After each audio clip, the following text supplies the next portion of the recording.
Jusqu'à 13h, Côte-Nord. Attitude. Côte-Nord. Côte-Nord. Attitude.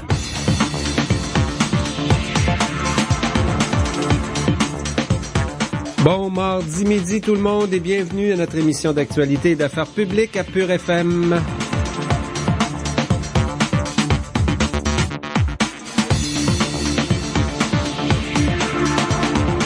Jean Saint-Pierre et Tommy Auger à l'animation de Côte-Nord Attitude. T'as eu un bon congé Pascal, Tommy? Oh, ouais, pas trop de chocolat, là. Fallait contrôler aussi. Non, t'es pas gâté dans le chocolat? Ben, un peu, là, mais faut faire attention aussi, là. Ben Tout oui. est bon avec modération. Pourtant, avec de jeunes enfants, on aurait cru. Ah non, ça faut encore plus contrôler les enfants que nous autres, je pense.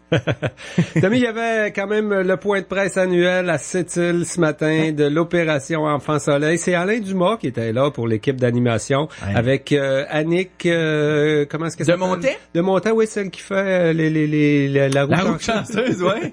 C'est ça. Alors, c'est ça se passait du côté de l'hôpital de Sept-Îles. Ça a bien tombé, une journée de soleil. Ils sont ici depuis hier. Ce matin, ils ont été du côté de l'aluminerie en plus du point de presse à l'hôpital, mais c'est surtout qu'on en profite pour faire des tournages qui vont passer à TVA lors du Téléthon le 4 juin prochain. On en a profité pour nous présenter l'Enfant Soleil 2017 de la Côte-Nord. C'est une petite fille d'une famille de Shefferville qui a dû s'installer à Sept-Îles, bien sûr, parce qu'avec une maladie rare, là, les services du côté de Shefferville, ça serait plus compliqué. Ouais. Donc, ils sont maintenant établis à Sept-Îles. La petite Madison McKenzie, qui est l'Enfant Soleil 2017 pour la Côte-Nord. C'est avec Anne Hudon qu'on va surtout s'entretenir. Elle est présidente et directrice générale de l'opération Enfant Soleil. On sait comment ça fonctionne, hein? On veut redonner en région, bien sûr, pas juste mettre ça dans les hôpitaux des grandes villes, mais aussi, il y a bien des services. Toi, tu le sais,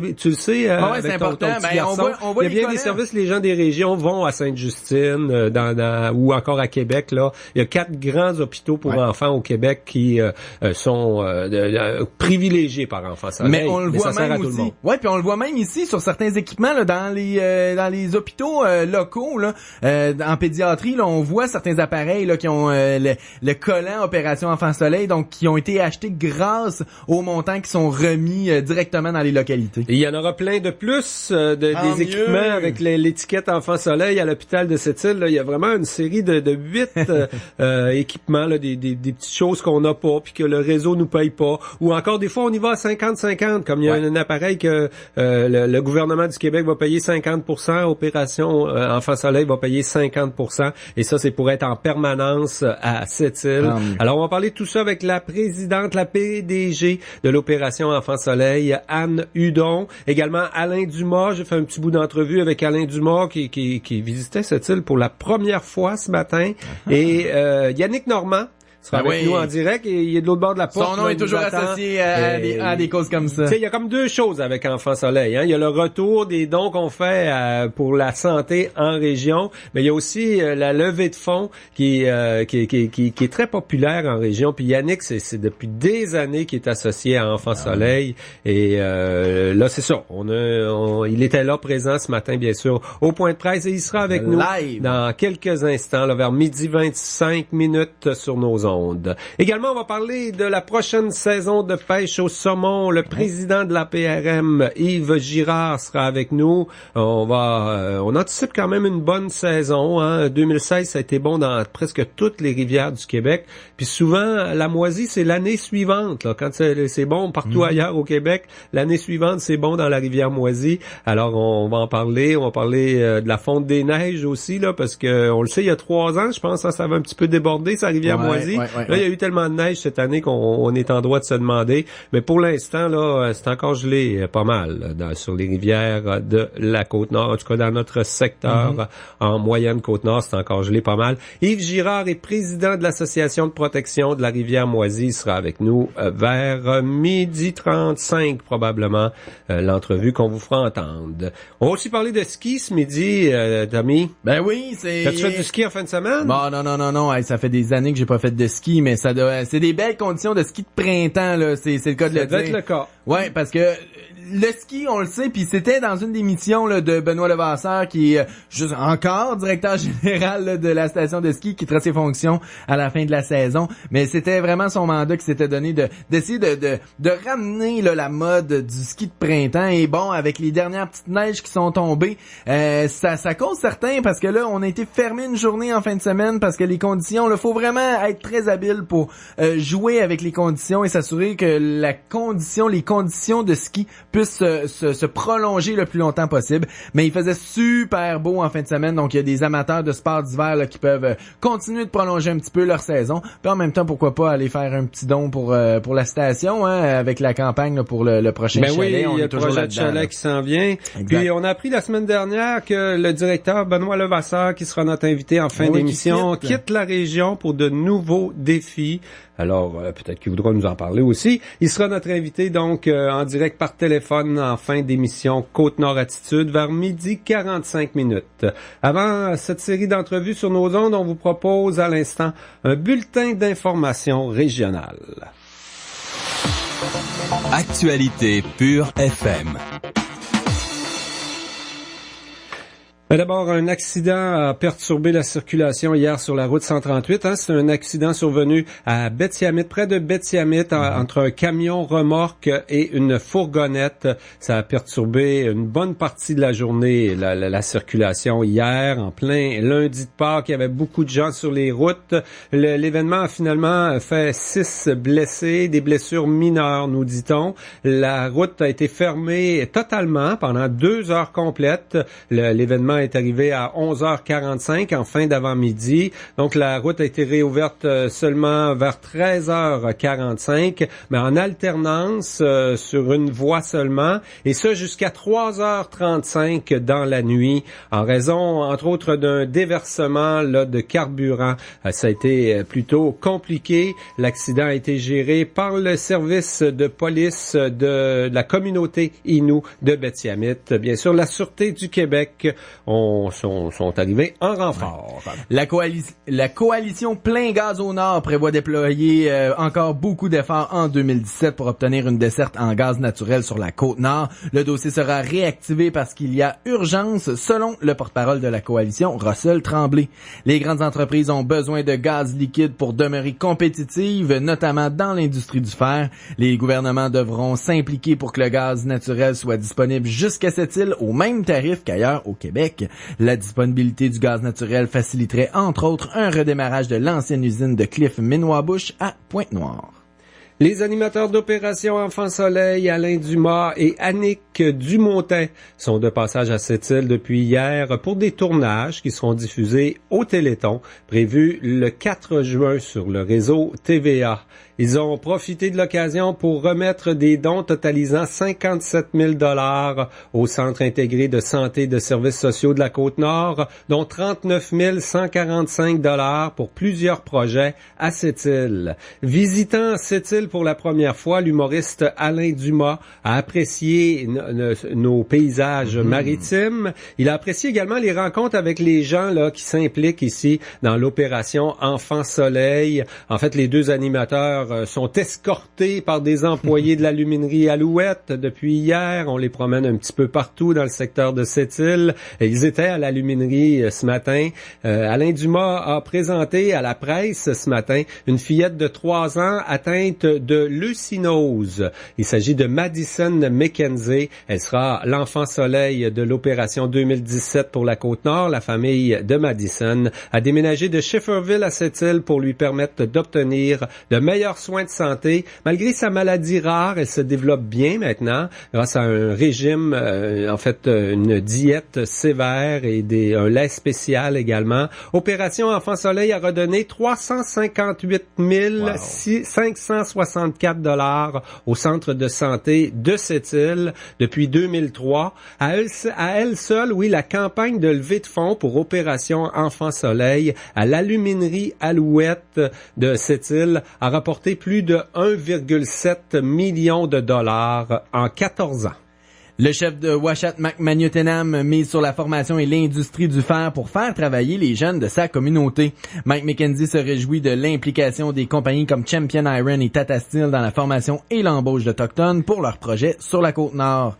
Le conseil de bande d'Itum construit un nouveau centre de formation professionnelle qui accueillera les premiers étudiants Innu à l'automne dans l'ancien club Égalité à Ouachette. Le chef croit que le centre régional va réduire le décrochage chez les jeunes autochtones de la Côte-Nord.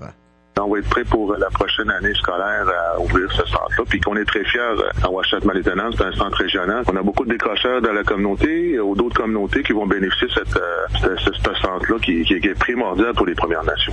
Par ailleurs, le chef Mike McKenzie reste attentif à tous les points de vue concernant le code électoral. Une vaste consultation est en cours dans la communauté d'Ouachette-McManuttenam, notamment pour permettre aux Inuits vivant hors réserve de voter lors de l'élection d'un conseil de bande. Les changements au code électoral de Ouachette-McManuttenam pourraient entrer en vigueur à l'élection de 2018.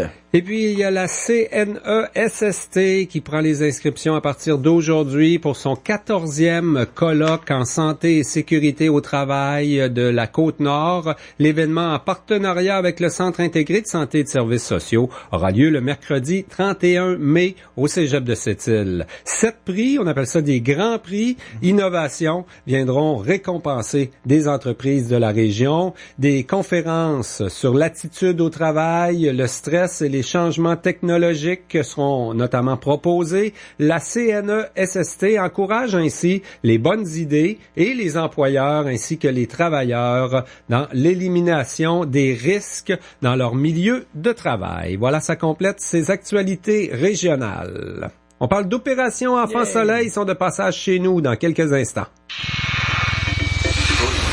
Attitude. Le 29 avril prochain, vous êtes conviés à la 27e édition du Gala des entreprises de Sept-Îles, les Météores 2017. 12 prix et 5 mentions spéciales seront attribuées aux entrepreneurs d'ici. L'accueil se fera à 18h. Tapis rouge, cocktail, remise de prix et soirée dansante avec DJ S2. Venez célébrer les entreprises et organisations récipiendaires. Les billets sont à 100 $ plus taxes en vente à la salle Jean-Marc Dion. Pour réservation, faites le 418-962-0100 ou achat en ligne via le site web de la salle. Une invitation de la Chambre de commerce de Sept-Îles et d'Attraction Radio. C'est le grand ménage du printemps chez Stéréo Plus Sept-Îles. On fait l'inventaire. Et pour l'occasion, on vous a préparé une grande vente d'inventaire. De 10 à 50% de rabais sur tous nos produits en magasin. Il faut qu'on fasse de la place pour les modèles 2017. Et c'est vous qui en profitez. Mais dépêchez-vous, parce que la vente se termine le 30 avril. De 10 à 50% de rabais sur tous nos produits en magasin. On vous attend chez Stéréo Plus Sept-Îles au 128 Regnault. Jusqu'à 13h. Côte-Nord. Côte-Nord. Attitude. Pure FM. 94.1. Ben Tommy, toi t'avais trop d'ouvrages ce matin pour aller au point de presse de l'opération Enfants Soleil, mais je peux te dire que ça s'est fait dans les règles de l'art. Chaque année, ils reviennent à Sept-Îles, faire des tournages, mais surtout redonner un peu, parce que on en ramasse de l'argent dans une campagne de levée de fonds de grande envergure comme celle d'opération Enfants Soleil. On va en parler avec Yannick Normand qui est avec nous en studio, mais d'abord je vous fais entendre une entrevue que j'ai réalisée, d'abord avec la présidente et directrice générale d'Opération Enfants Soleil, Anne Hudon. Et tout de suite après, Alain Dumas, l'humoriste Alain Dumas, celui qu'on connaît comme garagiste, entre autres, là. Ça, c'est vieux, des vieux sketchs. Il doit en avoir fait des plus récents.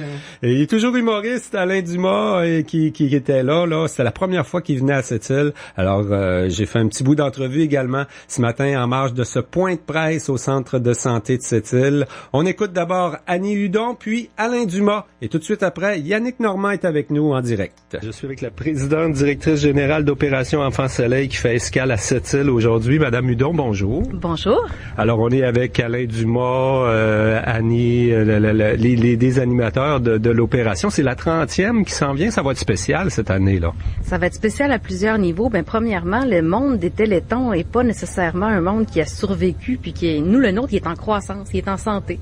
Puis on s'enligne pour un beau montant pour notre 30e. On a changé notre formats aussi. On a modernisé plein de choses. Nos centres d'appel sont informatisés. Donc, on a le vent dans les voiles. La tournée en région, là, c'est pour montrer finalement que c'est vraiment un événement provincial, pas seulement là dans la diffusion à TVA, mais il y a un retour. Il y a des gens de région qui font des dons beaucoup. Il y a un retour vers les établissements de santé et les gens en région. Quand tu existes grâce à la générosité d'autant de personnes partout au Québec, c'est la moindre des choses de se déplacer puis d'aller partout, remettre les sous en personne. Donc, on fait une collecte de fonds qui est très publique avec notre Téléthon. Les gens répondent présents parce que TVA, ça rejoint plein de monde. Ben, quand on remet les sous, on veut le faire tout aussi officiellement en allant de région en région, porter les sous, rencontrer nos partenaires aussi, puis venir rencontrer des enfants qui vont être les vedettes de notre Téléthon dans le fond. Les enfants soleil de chacune des régions, c'est ça le cœur de notre Téléthon. Donc, on doit venir faire des petits tournages, récolter leur histoire, faire connaissance avec eux. Puis lorsqu'ils viennent nous voir à Québec, parce qu'ils sont tous invités, tout le monde vient à Québec, frères, sœurs, grand-papa, grand-maman, tout le monde est bienvenu dans une grande loge qui est aménagée pour eux. Et là, c'est un beau moment pour eux. C'est un moment de soleil. Les gens, des fois, vont nous dire « Hey, c'est triste, Opération Enfant Soleil. Je suis pas capable d'écouter ça. C'est drôle, hein? Moi, je vois personne pleurer, là. C'est le soleil. C'est un bain d'amour, là. Tout le monde est content parce que les gens sentent qu'ils sont pas tout seuls. Ils se sentent appuyés. » On en a eu un petit aperçu à cette île ce matin, là. Bien sûr, la jeune fille, une jeune de Schifferville qui est déménagée à cette île pour des raisons de santé. C'est un peu pour ça, la cause, finalement, c'est les enfants qui, comme ça, là, à 3 ans, les familles vivent un dépaysement, vivent une désorganisation quand on a un enfant malade, là. Exactement. Moi, je suis originaire de la Gaspésie, puis je me souviens que pour faire un plâtre à l'époque, ça va un peu dévoiler mon âge, mais on devait aller quand même faire 4 heures de route. Donc, un enfant malade, ça guérit mieux près de sa famille, près de ses amis. C'est sûr, si tes amis viennent jouer au Lego avec toi après que tu aies eu une opération, c'est pas pareil comme si tu étais à l'hôpital, puis finalement, tout le monde te parle par FaceTime. Donc, bien soigner des enfants malades, c'est leur offrir les meilleurs soins dans les grands centres. C'est important, ça prend beaucoup de sous. C'est sûr qu'il peut pas en avoir partout, mais c'est de leur permettre aussi de retourner le plus rapidement possible dans leur milieu, près de leur famille, près de leurs proches, puis leur permettre le plus possible d'être des enfants, dans le fond. Et puis, concrètement, quelle forme ça prend là aujourd'hui? On redonne quand même un bon montant à la Côte-Nord. Il y a une école, le centre de santé à cette île. On fait des dons jusqu'à Havre-Saint-Pierre également. Est-ce qu'on analyse plusieurs demandes à chaque année, j'imagine, du côté d'Opération Enfant Soleil provenant des régions? En fait, Opération Enfant Soleil, on existe d'abord pour les 4 grands centres pédiatriques. Il y a 87% des sommes qu'on va récolter qui s'en vont dans 4 grands centres. Le 13%, la différence, c'est dans les régions. Et les régions nous envoient, les hôpitaux régionaux nous envoient des demandes qui sont analysées par un comité externe sur lesquels il y a des gens du ministère, des docteurs, etc. Parce que nous, on connaît pas ça. On est une cause. Nous autres, on est bon à récolter de l'argent, mais savoir où est-ce qu'elle va être le plus efficace. Donc, c'est ce comité-là qui dit, parfait, oui, à cette île, ils ont effectivement besoin de cet équipement-là, on leur octroie. Donc, c'est comme ça que ça fonctionne à chaque année. Et j'ai l'impression qu'il y a des donateurs vraiment exceptionnels en région, là. Je voyais la contribution d'Aluminerie Alouette sur 10 ans à peine. On est à 1,7 million de dollars. C'est quand même, 250 000 cette année. Il y a des entreprises qui font un effort exceptionnel pour vous autres, là. Bien, l'Aluminerie, c'est un de nos partenaires majeurs, On a une quinzaine de partenaires qui donnent 100 000 et plus. Et l'Aluminerie en fait partie. Puis, leur représentant, Roch Beaulieu, nous disait que c'était une grande fierté d'être sur l'affiche, justement, comme partenaire majeur, et avec raison.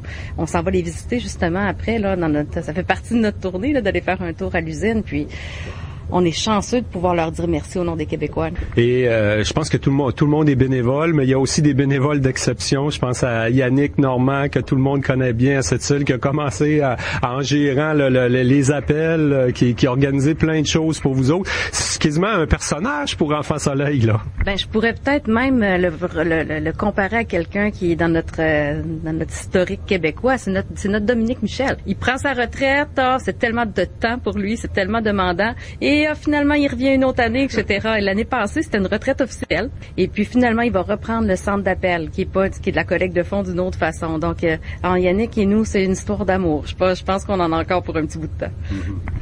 Et là, on en profite de la tournée, comme ça a été expliqué ce matin, ça a bien tombé, à part ça, il fait beau soleil, même si c'est un record de froid ce matin, là, au mois d'avril. On prend des images aussi, On va se voir à la télé, au Téléthon, le 4 juin prochain, la Côte-Nord. Définitivement, on fait des portraits de région parce que c'est important pour nous de vous montrer que l'argent revient chez vous. Puis, grâce à vous, là, qui me passez en entrevue présentement, grâce aux médias qui sont ici ce matin, passez la bonne nouvelle. Merci d'être là, merci d'avoir fait vos dons. On revient chez vous. puis on vous en donne une petite partie.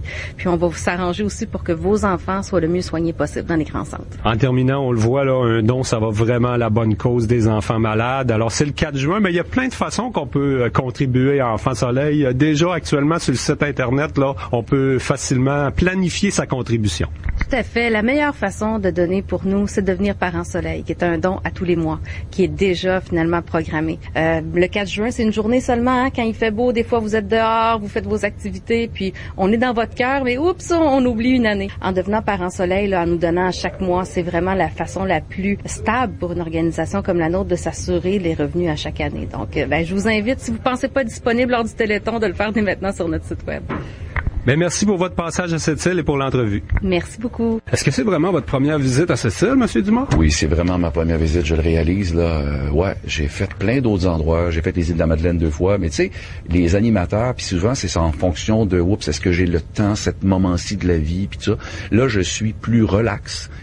Et ce qui peut dire dans mon cas, parce que ça a été une carrière qui a toujours été mouvementée. J'ai plus de temps cette année, alors j'ai eu du temps pour venir ici et j'en suis très heureux parce que je trouve ça important. Quand je parle au Téléthon depuis 26 ans, que je parle à tous les enfants du Québec, d'autant plus que je les connais. Moi, j'en connais plein d'enfants que j'ai connus ici, là. Et il y en a 2 que j'ai vus ce matin, je les connais, ils viennent à Québec, je les vois. Je trouve ça le fun de connaître leur environnement, leur lieu. Alors, je suis heureux d'être ici aujourd'hui, ouais.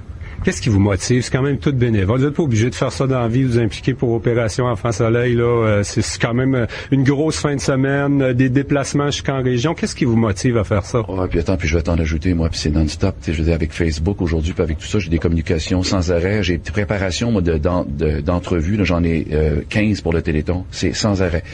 Pourquoi je fais ça bénévole? J'ai jamais eu un sou d'Enfants Soleil depuis 26 ans, puis je suis heureux de le faire.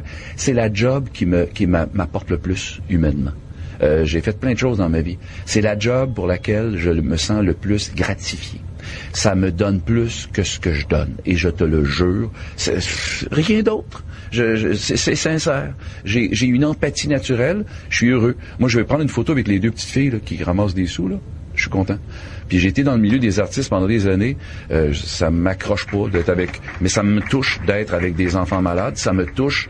Ça, je sais pas, je peux pas t'expliquer. Il y a pas un petit quelque chose de difficile là-dedans? On côtoie un peu la détresse des familles qui en arrachent, là. Même en région, là, je pense au couple de Shefferville qui est ici avec leur enfant malade. Et on côtoie la maladie quand même. C'est une épreuve, non? Je vais te le dire. Moi, je suis un clown de vie. J'aime être heureux. Je veux mettre des sourires. Puis j'ai fait rire beaucoup dans ma vie parce que ça a été une carrière d'humoriste que je continue d'avoir. Mais de faire rire quelqu'un qui en a plus besoin qu'un autre, pour moi, ça a plus de sens. Un gros merci. Merci à toi. Jusqu'à 13h. Côte-Nord. Côte-Nord. Attitude. On va continuer cette discussion sur l'opération Enfants Soleil en parlant vraiment plus du local. Ben écoute, on l'a bien entendu, hein? C'est notre Dominique Michel, une histoire d'amour entre l'opération Enfants Soleil et Yannick Normand. Il est avec nous. Bonjour Yannick. Salut Jean. Félicitations, vraiment un bel hommage qu'on t'a rendu ce matin à la conférence de presse d'opération Enfants Soleil. Mais là, c'est vrai que tu vas revenir. Il me semble que la dernière fois que tu es venu nous en parler, tu prenais ta retraite. Là, c'est pour ça que t'as appelé notre Dominique Michel, hein? C'est sûr que l'année passée, il y avait des circonstances familiales. J'ai parlé avec Christian Truchon, c'est lui qui s'occupait de la centrale téléphonique à Sept-Îles, puis il disait que certains soirs, ben surtout le samedi, il y avait plus de misère, ou le dimanche, il y avait plus de misère à trouver du monde. Moi, je pourrais reprendre le flambeau, mais avec mon ancien gang que j'avais dans le temps, parce que je me suis occupé de la centrale téléphonique pendant plusieurs années avec Alain Saint-Georges. Okay. Par après, je lui en ai occupé tout ça. Fait qu'il dit, laisse-moi vérifier ça, puis il dit, je t'en reviens là-dessus, puis ça a pris 1 heure, puis il dit, moi, si t'es partant, je te laisse la place. Fait que j'ai eu la confirmation tantôt avant de rentrer en onde que tout était réglé. C'est que tu reviens à ce que tu faisais au début, hein? D'être premier Téléthon, toi, gars, ils vont fêter le 30e anniversaire cette année, là. C'est le 30e opération Téléthon Enfants Soleil à TVA qui s'en vient le 4 juin. Toi, t'étais là, la première édition, puis c'est ça que tu faisais, les appels, gérer les appels téléphoniques. Je me rappelle, on était dans le local présentement, c'est l'agent de voyage aux Galeries Montanaise qui sont là présentement. C'est là qu'on était au premier Téléthon. OK. La même place que le téléradioton de l'Élim des Sables, c'est le même local. La centrale téléphonique de l'Élim des Sables, c'est vrai. Ouais. Puis tu vas me dire, est-ce que c'était aussi big dès le début? Parce que c'est gros, Enfant Soleil, là. On regarde ça, là, TVA, c'est partout, ça rayonne partout au Québec et même à l'extérieur. Il y a des vedettes qui sont là, les animateurs, mais tous les membres de l'Union des artistes qui défilent là. C'est quand même une grosse organisation. Est-ce que c'était déjà aussi big au début? Non. Non, je trouve pas que c'était aussi big au début. Moi, je te dis, après les 5 premières années, là, c'est là que ça a commencé à grimper. Parce que on se rappelle, dans le temps, il y avait beaucoup de télétons de différents organismes. Puis dans la dernière année, ben là, il y en a qui se sont pas désistés, mais qui ont disparu. Puis là, c'est Enfant Soleil qui a comme pris la place. Puis la cause des enfants, c'est difficile de pas adhérer à une cause comme ça. Non, c'est vraiment... C'est pour ça que d'une raison, je suis revenu, parce que ma filleule a pas collaboré, mais il y a eu besoin d'opération Enfant Soleil à sa naissance. Ça, c'est ce qui t'avait amené à t'impliquer davantage. C'est ça, je faisais 2 activités par année. Il y a une trentaine d'années de ça. Puis, je faisais 2 activités par année. Il y avait le quilloton pendant 9 ans. Puis pendant le quilloton, dans les mois suivants, je faisais la soirée country. Puis je me rappelle, la première année de la soirée country, on faisait ça à l'hôtel Sept-Îles. On avait le droit de rentrer 200 personnes. On avait rentré 235 personnes. On avait refusé du monde à la porte. Tellement que ça avait pogné. Puis on se cacherait pas, le country d'année en année est devenu populaire. Fait que c'est pour ça que ça pogne autant. Je pense que ça a toujours été populaire, le country. Ici à la station, on peut en témoigner. Il y a une émission de Nashville à la Côte-Nord qui règne au sommet de l'écoute radiophonique à Sept-Îles Port-Cartier depuis des décennies. Mais c'est beau de voir quelqu'un qui s'implique pour une bonne cause, mais en même temps, à partir de ses passions, hein, parce que les quilles, le country, ça fait un peu partie de ta vie, Yannick. Ouais, ça c'est vrai. Ça c'est vrai. C'est sûr que les quilles, je suis moins par rapport à des problèmes avec une jambe, là, mais je joue encore de temps en temps. OK. Mais c'était intéressant ce matin d'entendre des anecdotes. C'est l'animatrice là qui fait la roue de fortune, Annick là, Dumontet. Annick Dumontet, qui a raconté quoi. Elle est venue à cette île. À un moment donné, t'as enquêté, quoi. T'as encanté. Tu voulais même encanter sa robe, quoi. Non, ce qui est arrivé, c'est que dans ce temps-là, c'était Michel Lessard qui était président d'honneur d'Équipement Nordique dans le temps. Puis il y avait un employé, c'est vraiment un encanteur, il est né pour ça. Fait que c'est là qu'Annick Dumontet avait dit qu'elle venait de s'acheter des souliers. Ben, il dit, on va les mettre à l'encan. Puis ça a pris une demi-heure pour en ramasser 800 $. Wow! Des fois, c'est des petites idées, hein, comme ça. C'est des petites activités qui connaissent un succès incroyable. C'est important de le dire parce que on parlait, là, à Luminerie Alouette ramasse beaucoup d'argent. Le Téléradioton, quand on l'écoute, on voit des montants impressionnants. Mais le montant qui a été remis depuis plusieurs années ici, à chaque année, il se déplace. Et ils viennent remettre de l'argent dans notre localité pour des appareils. Ça, c'est important. Tout c'est une cause que c'est important qu'il y ait de l'argent concrètement qui revienne ici. Ça va avec la logique. Moi, je m'implique d'une cause, c'est sûr qu'avec la logique, je trouve ça normal que l'argent revienne dans la région. Puis ce matin, j'ai été témoin aussi. À Sept-Îles, à l'hôpital, ils ont donné 39 000 $, mais à Manicouagan, ils ont donné un montant, je pense, aux alentours de 17 000 $ au total. L'école secondaire de Havre-Saint-Pierre qui a eu un montant. À Sept-Îles, on a identifié là 8-10 équipements différents. Là, c'est des petites affaires. Puis des fois, le gouvernement, il prend en payer une partie. Ça fait que ça nous permet, avec le même argent, finalement, d'Enfant Soleil, d'en avoir plus des équipements qu'on n'aurait pas autrement à cette île. C'est ça qu'il faut comprendre, là. Puis tu voyais ce matin, il y a des CPE qui ramassaient de l'argent. Il y a même une petite fille qui est venue représenter, je pense, c'est l'école Marie-Immaculée, mais peut-être que je me trompe, là. Puis il ramassait 2 000 $. Fait que tu vois, en plus, des enfants qui sont en santé, qui ramassent de l'argent, ou des enfants qui en ont besoin. C'est ça qui est beau à voir. Ouais. À mon avis, il y a 2 phénomènes autour d'Opération Enfant Soleil qui marquent cette île. C'est Yannick Normand, ton implication. Puis l'autre, c'est ce qui se passe du côté d'Aluminerie Alouette. Écoute, là, même sur l'affiche là, nationale, là, partout à travers le Québec, là, il y a le logo d'Alouette là, sur l'affiche d'Opération Enfant Soleil. Sur le site Internet, c'est un partenaire provincial, puis de brillante façon. Hein. Je sais pas si tu as déjà été... Tu as sûrement jasé avec les gens, là, entre autres Roch Beaulieu, qui était là ce matin, qui s'implique depuis des années. Mais chez Alouette, c'est exceptionnel. Je me rappelle quand ça a commencé, Roch était dans le comité, il y avait une autre madame, il était 5 au total, puis il m'avait approché justement pour avoir une rencontre, pour avoir des contacts avec Enfant Soleil. Puis il disait ce matin, ils ont ramassé 1 739 000, je pense, qu'ils ont ramassé. Je pense que ça fait 14 ans qu'ils sont là. Ce qui était comique un matin, c'est Alain Dumas, il disait que Yannick Normand, c'est la face que j'associe enfin à une ville. Il était jamais venu à cette île, mais il connaissait très très bien Yannick. Mais toi, ça fait 10 ans que tu y vas pendant l'opération, tu es sur place. Là, je suis sur place directement, je vois reporter l'argent qui a été cumulé à cette île. Je tiens toujours à le préciser, c'est pas juste moi, c'est une équipe de bénévoles. Ça, je le précise parce que c'est un travail d'équipe. C'est pas juste une personne. Oui, j'ai les idées, mais tu sais, c'est beaucoup de travail, c'est beaucoup d'organisation, trouver des commanditaires, comme la soirée country, c'est trouver des artistes, les commanditaires pour les quiotons, l'organisation de la soirée quai, c'est beaucoup de travail, fait que c'est une équipe de bénévoles, c'est un travail d'équipe, je tiens à le préciser. Puis j'ai l'impression que malgré que c'est une grosse machine, une grosse organisation avec TVA, l'Union des artistes et tout ça, qu'on ne néglige pas les régions. Hein. La madame à qui on a parlé tantôt, elle est présidente directrice générale d'Opération Enfant Soleil, elle vient de la Gaspésie. Alain Dumas m'a parlé de ses 2 voyages aux îles de la Madeleine avec Opération Enfant Soleil. Puis il avait l'air tellement heureux de venir à cette île pour la première fois ce matin. Mais toi, quand tu vas là-bas, est-ce que c'est quand même un gros show de TV là, mais on est bien accueillis quand même, la Côte-Nord, on prend soin de nous autres, quoi. Ben, quand on arrive, nous autres, on arrive à l'accréditation. Puis, il y a une genre, il appelle ça une cafétéria, puis tous les bénévoles ont le droit d'accès là. Ils regardent le Téléthon. Puis les artistes, des fois, ils viennent, puis on les rencontre, on jase avec eux autres. Les artistes sont en performance, les animateurs. C'est ça qui fait le beau quand, moi, c'était comme une reconnaissance que je recevais des activités que je faisais. OK. Parce que sur place, nous autres, ce qu'on voit à TV, c'est un flash, là. Ça va durer quelques secondes, là. Comme un matin, ils ont dû tourner, faire quelques heures de bande. Toi, tu connais ça, t'as mis un peu le montage TV, là. Ça en prend du tournage. Ils ont fait beaucoup de tournages à cette île ce matin, à l'aluminerie, à l'hôpital, avec des gens. Bon, ils vont en garder quelques minutes, peut-être, pendant le Téléthon. Tu vois, on a vu ce matin, on a vu Anthony. Puis ça, comme Alain disait, l'autre face de cette île. Oui, c'est ça. Oui, c'est ça. T'avais William, puis t'as les autres enfants. Quoi que c'est un petit gars de Port-Cartier, Anthony Lelièvre, qui a été l'Enfant Soleil en 2015, je pense. Les enfants qui passent là, on garde une appartenance incroyable, une fierté, une appartenance envers Opération Enfant Soleil. Ça, c'est vrai. Parce qu'on les voit, là, ils sont toujours là année après année, quand ils peuvent se déplacer, quand ils peuvent être disponibles. William, on le sait, il va à l'école. Anthony aussi, c'est des enfants là, qui ont leur vie à eux, mais se trouvent du temps pour aller aux conférences parce que c'est important et de rencontrer les jeunes, les enfants soleil de l'année et de leur partager leur expérience aussi. Le partage de l'expérience, c'est une belle chose là, avec Opération Enfant Soleil. Oui, puis surtout en plus que Alain et Annick avaient pas vu William depuis 2012. Ça faisait 5 ans qu'ils l'avaient pas vu. Il y avait 8 ans dans le temps, les vidéos qui ont passé dernièrement, là, je voyais ça tourner sur Facebook, là, il y avait 8 ans, petit bonhomme, puis là, il est rendu à 14-15 ans. 14-15 ans, c'est un grand garçon. Ah ouais, c'est ça grandit vite.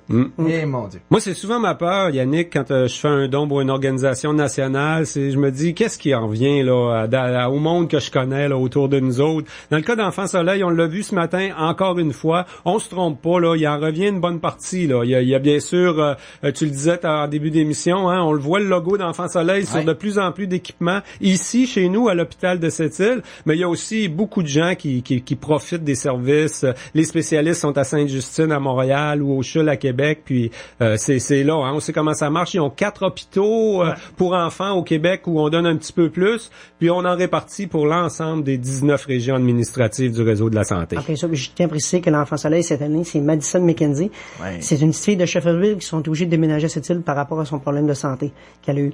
Mais comme il disait en entrevue ce matin, quand Annick faisait l'entrevue, plus que ça va, plus qu'elle va mieux. Mais c'est sûr que c'est une maladie qu'elle a. Elle a une petite sœur, peut-être 2 ans de plus, très cute, les deux jeunes autochtones là ce matin, avec leurs parents là. C'est toujours touchant ça, hein, d'aller chercher. Ça aussi c'est une bonne formule, hein, de prendre un enfant chaque année dans chacune des régions, puis de rendre en évidence leur situation familiale un peu. Puis moi, ce que j'aime en plus, c'est que la différence, c'est que c'est une autochtone Enfant Soleil. C'est ça qui est le fun, parce que l'année passée, on a vu, je pense, c'est une petite fille de Port-Cartier. Puis l'année d'avant, c'était un autochtone aussi. Fait que c'est ça qui est le fun. C'est les communautés différentes, mais on est là pour tout le monde. Démontrer notre diversité sur la Côte-Nord. En plein, c'est ça, je voulais dire. Ben, on se gênera pas, c'est le 4 juin prochain. Il y a plusieurs façons qu'on peut faire des dons. On peut consulter aussi le site Internet. Toi, cette année, tu n'iras pas à Québec pour l'opération Enfant Soleil, mais tu vas répondre au téléphone pendant le Téléthon ici à Sept-Îles. Oui. Ça fait qu'on le sait encore, l'argent revient en bonne partie. Donc, c'est un don. Puis, comme on le disait, hein, du côté d'Alouette, c'est rendu que ça se fait tout seul, la collecte chez Alouette. Les gens signent, puis c'est automatique sur la paie. C'est une belle collaboration pour Enfant Soleil. Yannick, un gros merci d'être venu nous en parler. Félicitations encore. C'était vraiment mérité l'hommage ce matin. Et sur nos ondes, la madame qui t'a appelé, Dominique Michel, une histoire d'amour. Merci beaucoup. Merci. Dans quelques instants, on s'entretient avec le président de l'APRM, l'Association de protection de la rivière Moisie, Yves Girard. Attitude. La finale de la Coupe Stanley s'en vient. Va falloir ouvrir les paris, mais je veux pas gager contre toi. Tu gagnes tout le temps. C'est parce que je suis toutes les nouvelles du hockey à un seul endroit sur absolumentfan.com. C'est facile et je suis toujours le premier informé. Je te gage que tu connaissais pas mon secret. Absolumentfan.com. Durant l'événement Mon choix de Nissan, Olivier Nissan vous offre la Sentra SV en location à partir de 214 $ par mois. C'est comme payer 49 $ par semaine, incluant le rabais Mon choix de 1250 $. Ou vous cherchez un vrai camion avec de vrais rabais, venez faire l'essai du Titan XD chez Olivier Nissan et obtenez jusqu'à 15 000 $ en rabais. Choisissez Olivier Nissan. 115 Monseigneur-Blanche à Sept-Îles. Des conditions s'appliquent. L'offre prend fin le 30 avril. Le beau temps, il est aux Galeries Montagnaises. C'est le salon du printemps les 21 et 22 avril. Venez découvrir les spas, barbecues, produits pour l'entretien ménager et une multitude d'activités à faire à Sept-Îles. Visitez les kiosques et courez la chance de gagner l'un des nombreux prix de présence offerts par les exposants. Visitez notre page Facebook pour plus de détails. Le salon du printemps, c'est aux Galeries Montagnaises les 21 et 22 avril. Les Galeries Montagnaises, 40 ans grâce à vous. Côte-Nord. Attitude. Pur FM 94. Avec le président de l'Association de protection de la rivière Moisy, au printemps comme ça, on se questionne sur la prochaine saison de pêche au saumon, peut-être sur la débâcle aussi sur la rivière Moisy. Yves Girard, bonjour. Bonjour. Yves, peut-être d'abord le bilan de 2016, là, ça a été, je regarde les chiffres là qui ont finalement paru du côté du ministère de la Faune, là. Ça a été une très très bonne saison de pêche au saumon un peu partout au Québec quand même 2016. Oui, ça a été excellent un peu partout. C'est un peu le résultat de l'année 2015 qui avait été excellente. On s'attendait d'avoir une saison 2016 qui allait aller dans ces tendances-là. Puis en plus de ça, on a eu des conditions de pêche exceptionnelles, beaucoup d'eau dans les rivières, de l'eau froide, donc c'était parfait pour nous 2016. Donc sur la Moisy, là, si on a quelques chiffres, c'est une des bonnes saisons de pêche que toi t'as connues depuis que tu pêches la Moisy. Ça fait quand même des années, la famille Girard, que vous êtes présent là. Oui, effectivement,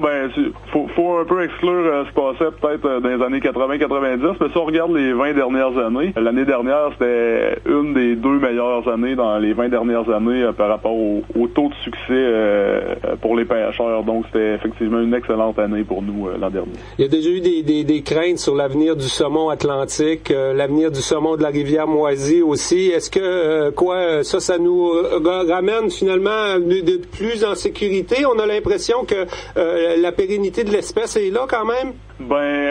On a un retour marqué depuis 2 ans, je dirais, sur la plupart des rivières au Québec, sauf peut-être l'année dernière, la baie des Chaleurs, où ça a été plus difficile.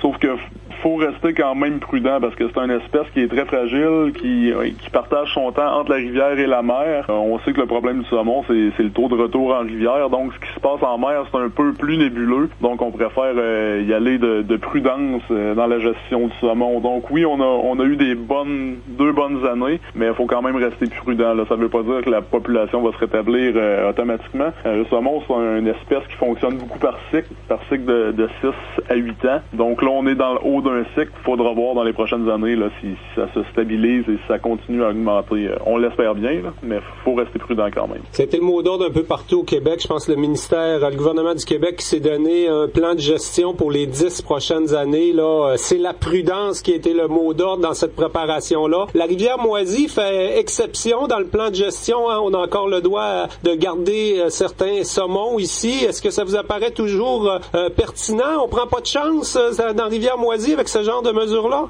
Effectivement, c'est vraiment par précaution que les mesures restent comme ça. Nous, depuis le début, on plaide un peu que le plan est pas vraiment adapté à la rivière Moisy. C'est un peu pour ça qu'il nous permet de garder un grand saumon dès le début de la saison parce que un peu partout ailleurs, ils font le calcul des saumons à la mi-saison et après ils décident si on peut conserver ou non des grands saumons. Nous, comme c'est une rivière où il n'y a pas de petits saumons, il n'y a pas de madelino ou presque pas, on trouve que le mode de gestion adapté pour la rivière Moisy est peut-être un petit peu extrême. Ce qu'on aurait aimé, c'est par exemple avoir une catégorie de saumons les 2-3 ans de mer qu'on puisse les conserver puis remettre à l'eau les plus grands saumons de 20 livres et plus, par exemple.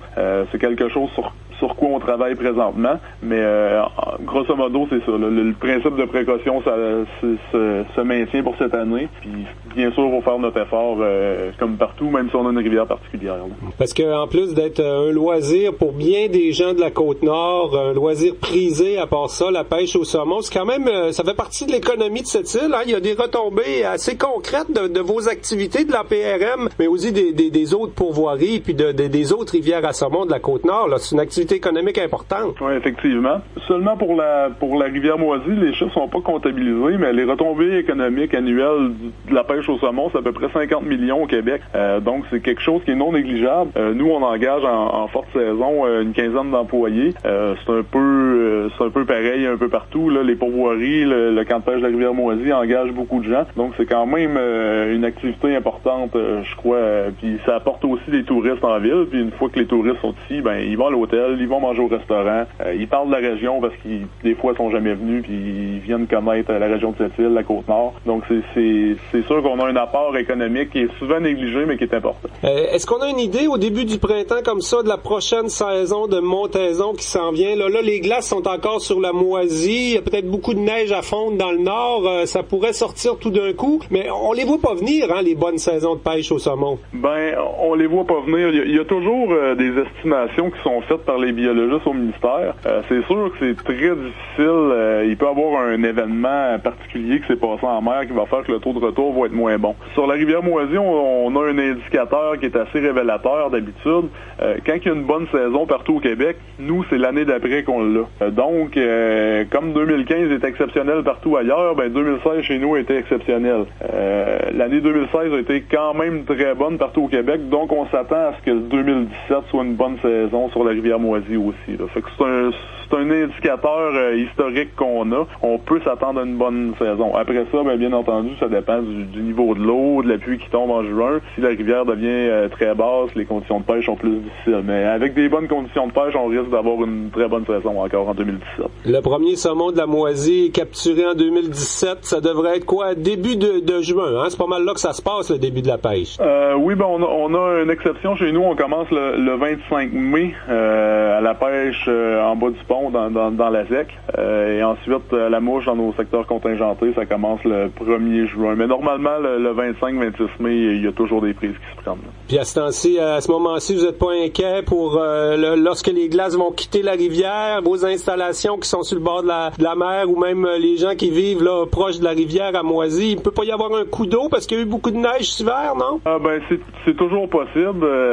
Ça dépend de la vitesse à laquelle ça fond. Présentement, c'est pas trop d'avance, donc c'est sûr s'il se met à faire très chaud rapidement au mois de mai puis que tout part en même temps, ça pourrait être problématique. Mais en général, on n'est pas une rivière où on est beaucoup affecté par les débarques. C'est peut-être à une fois aux 20 ans là, qu'il y a des chalets qui sont vraiment inondés. Là. Bon.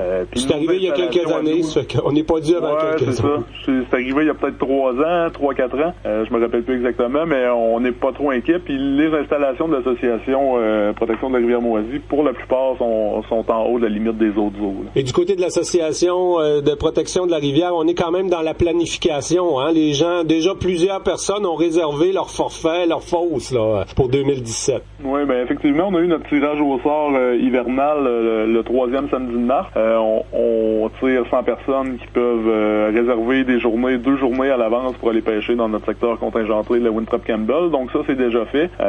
Puis présentement, il y a déjà des réservations qui se prennent pour aller pêcher dans la ZEC là, en début de saison. Bon, il est loin d'être trop tard pour se planifier un petit voyage de pêche. Yves Girard, président de la PRM, un gros merci pour l'entrevue radio. Ça fait plaisir. Une bonne journée. Au revoir. Vous écoutez Côte-Nord Attitude, en direct du studio Sept-Îles Embellissement Nutri de Côte-Nord. Bonjour, ici Andréane du groupe Witom, Sept-Îles Hyundai, Sept-Îles Kia et Côte-Nord Mitsubishi.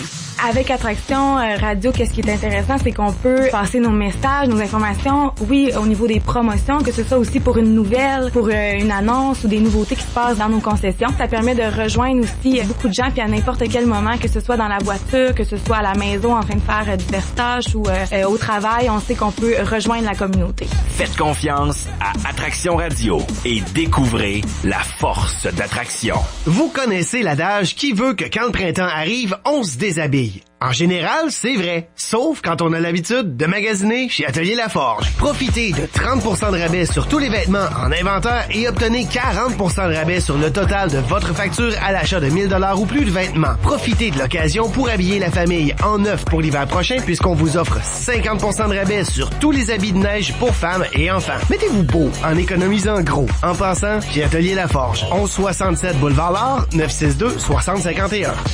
Bah? Quoi? Un financement à 0% d'intérêt pour une auto, là, c'est-tu bon, ça? Ta mère et moi, on te finance à 0% depuis 24 ans. Trouves-tu que t'as fait une bonne affaire? Pas pire. Je dirais ça, moi aussi. C'est l'événement Un zéro qui vaut gros chez vos concessionnaires Chrysler, Dodge, Jeep et Ram. Profitez dès maintenant d'un financement à l'achat à partir de 0% jusqu'à 72 mois sur la plupart des Jeep Cherokee 2017 et à partir de 0% jusqu'à 84 mois sur les modèles Dodge Grand Caravan 2017 sélectionnés. Sur approbation du crédit, détails chez vos concessionnaires. Hey, je viens de découvrir un site où tu peux profiter d'aubaines incroyables. La boutique attraction? Ben oui, je sais. Moi aussi, je la connais. Il y a tout. Des forfaits golf, restaurant, détente, spectacle, pêche. Il y a de tout. Ben là, c'est la boutique attraction. C'est sûr que c'est... Des forfaits pour les gars, les filles, tes parents. Tu vas même trouver quelque chose pour ta belle-mère. Je sais, c'est la boutique attraction. C'est facile. Boutiqueattraction.com. Tout est là. Ils ont-tu quelque chose pour les durs d'oreilles? Quoi? Bonne idée. Tu devrais aller voir. Côte-Nord. Attitude. Pur FM 94.1.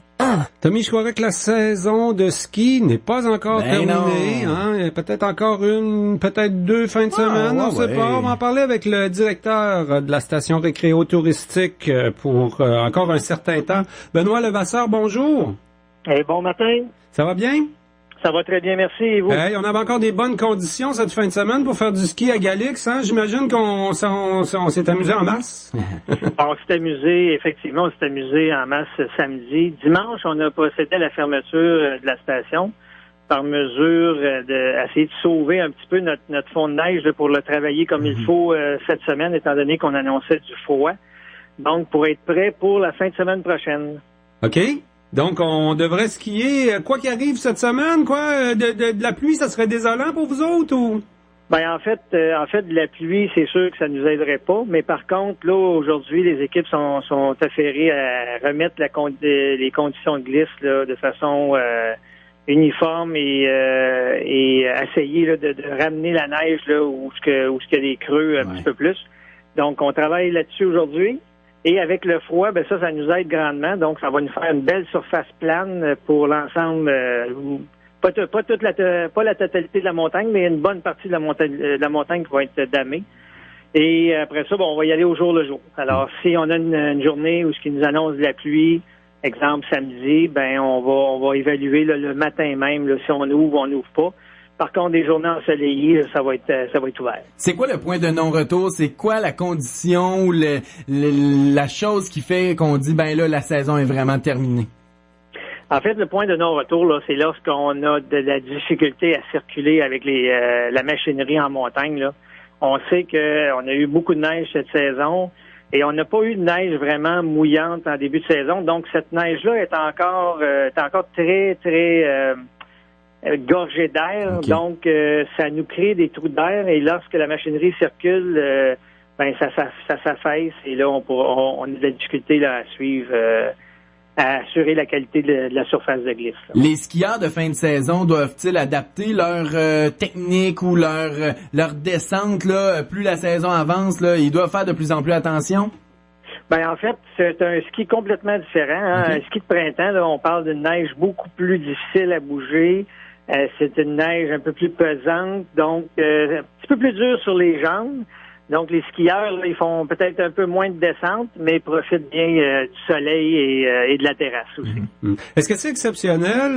Normalement, aller jusqu'à fin avril à cette île, selon vos statistiques, on est dans c'est pas mal ça chaque saison, quoi? Non, on dépasse, depuis 2 ans, là, on dépasse les fermetures de saison prévues. L'an dernier, on avait skié jusqu'au 17 avril avec un 12 degrés.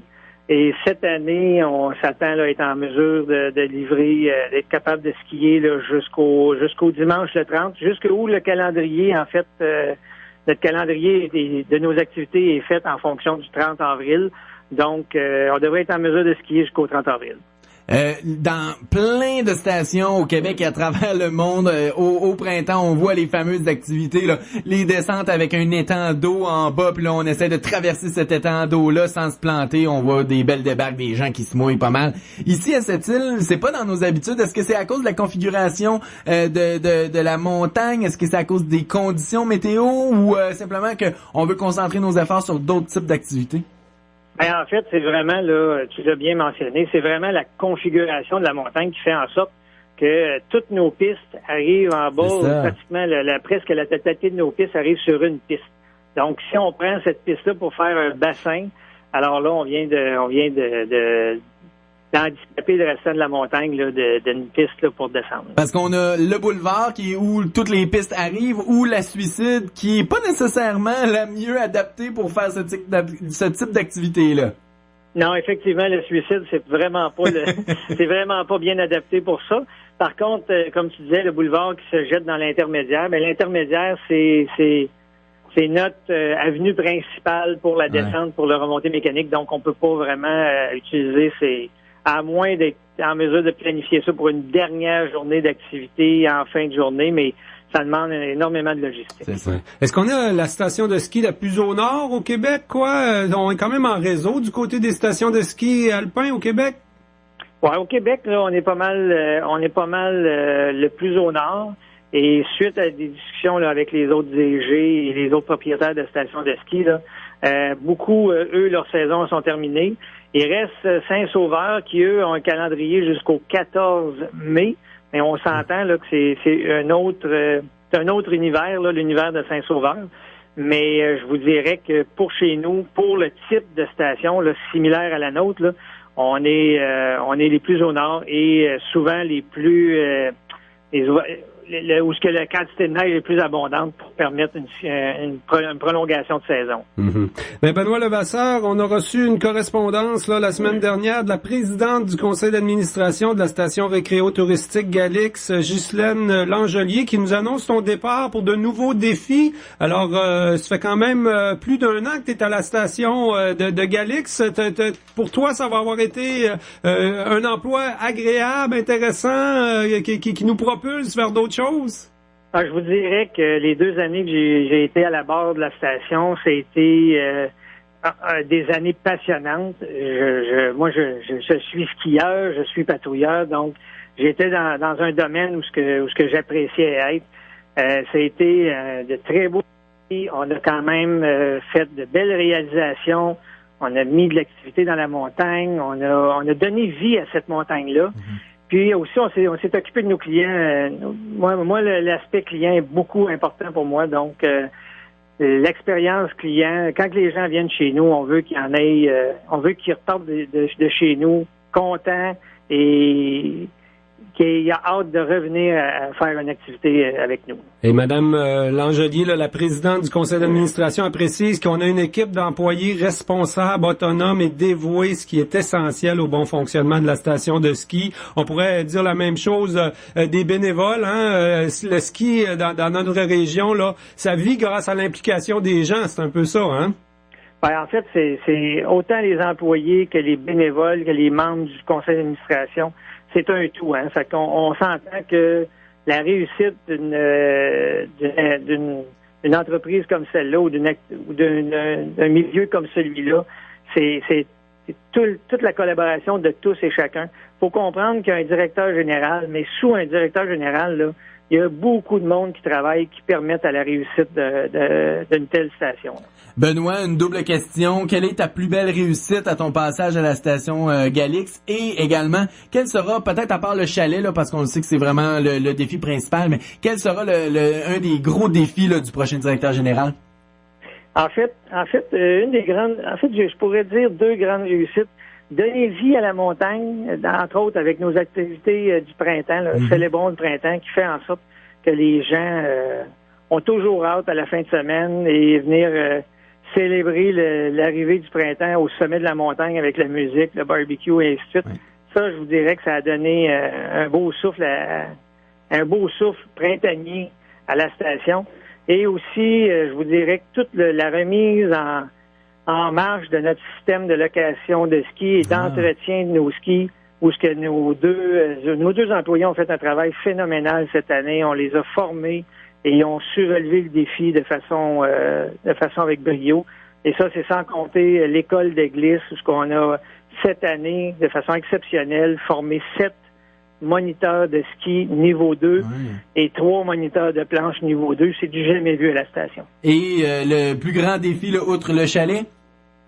Ben, le plus grand défi, outre le chalet, c'est de maintenir cette effervescence-là face à notre clientèle et face à le défi de tout le temps se renouveler pour amener le client à être content de venir chez nous et avoir tout le temps de nouvelles choses à vivre là, à la montagne.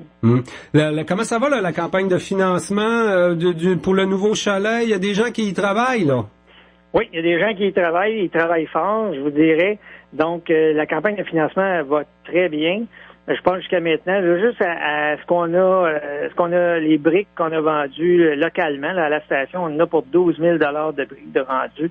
Et ça, c'est sans compter nos partenaires majeurs là, qui sont en train d'être rencontrés et qui est que Gisèle Langelier, entre autres, là, fait un travail phénoménal à l'approche de ces gens-là et les amener à collaborer avec nous à l'essor de la station. Oui, sur le site web de la station récréo-touristique, on retrouve l'onglet « Un don pour ma station » pour les gens qui veulent vous encourager. Toi, Benoît, personnellement, tes nouveaux défis professionnels t'amènent à quitter, t'en aller sur la Rive-Sud. Ils vont être obligés de t'inviter, tu vas être obligé de retraverser pour l'inauguration du chalet là, l'an prochain.